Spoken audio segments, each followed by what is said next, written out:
আসসালামু আলাইকুম, আমি Zayed Hasan, founder of seven network academy. তো আজকে লিনাক্সের একটা প্রবলেম নিয়ে আপনাদের সামনে হাজির হয়েছি।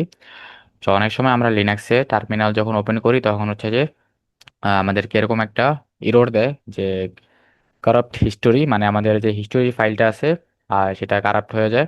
তো হিস্টোরি ফাইলটা কি, আমরা হচ্ছে যখন হিস্টোরি কমান্ড দিই, হিস্টোরি কমান্ড দিলে আমরা হচ্ছে যে মানে এই যাবৎ যতগুলা কমান্ড আমরা ইউজ করছি, যত কমান্ড আমরা টার্মিনাল লিখছি, সেই সকল কমান্ডগুলা হচ্ছে আমরা দেখতে পারি। মানে হিস্টোরি কমান্ডটা দিলে একটা হিস্টোরি থেকে যায়।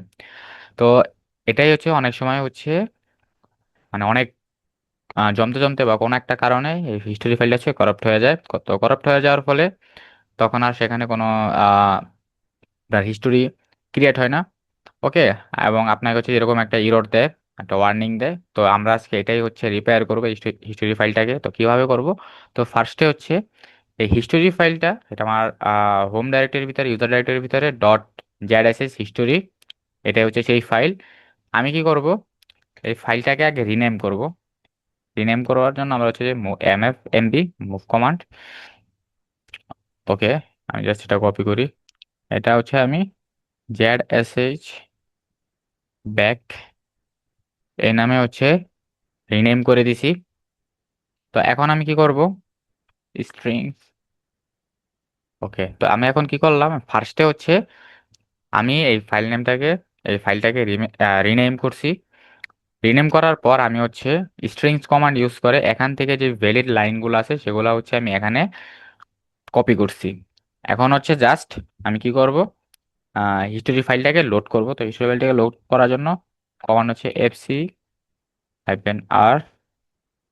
ওকে, তো আশা করি আমাদের প্রবলেমটা সলভ হয়ে গেছে। জাস্ট টার্মিনালটা ক্লোজ করে আবার ওপেন করি। ওকে, তো দেখেন এখন কিন্তু আমাদের আর সেই ইররটা বা ওয়ার্নিংটা কিন্তু দিচ্ছে না। আমাদের কারাপ্টেড যে হিস্টোরি ফাইলটা ছিল সেটা কিন্তু সাকসেসফুলি রিপেয়ার হয়ে গেছে। আমি যখন হিস্টোরি কমান্ড দিই, আমি দেখতে পারবো কি কি আমি কমান্ড ইউজ করছি, কি কি কমান্ড হচ্ছে যে আমি টার্মিনালে লিখছি, সেগুলো আমি এখানে দেখতে পারতেছি। তো এই ছিল আজকের ভিডিও। আশা করি ভিডিওটা আপনাদের খুব ভালো লেগেছে এবং নতুন কিছু শিখতে পারছেন আপনারা, কিভাবে টার্মিনালে আপনাদের যদি হিস্টোরি ফাইল কারাপ্ট হয়ে যায় সেটা কিভাবে রিপেয়ার করবে। অ্যান্ড আপনারা যদি সাইবার সিকিউরিটি এবং ইথিক্যাল হ্যাকিং শিখতে চান তাহলে অবশ্যই সাইবার নেটওয়ার্ক একাডেমির অফিসিয়াল ফেসবুক পেজ এবং হচ্ছে সাইবার নেটওয়ার্ক একাডেমির অফিসিয়াল টেলিগ্রাম গ্রুপ এবং টেলিগ্রাম চ্যানেলে জয়েন হবেন অবশ্যই। আমি হচ্ছে লিঙ্কগুলো ডিসক্রিপশন বক্সে দিয়ে দিব। তো ভিডিওটা ভালো লেগে থাকলে অবশ্যই লাইক করবেন, সাবস্ক্রাইব করবেন। দেখা হচ্ছে নেক্সট ভিডিওতে। সে পর্যন্ত স্টে সেভ, স্টে সিকিউর। আল্লাহ হাফেজ।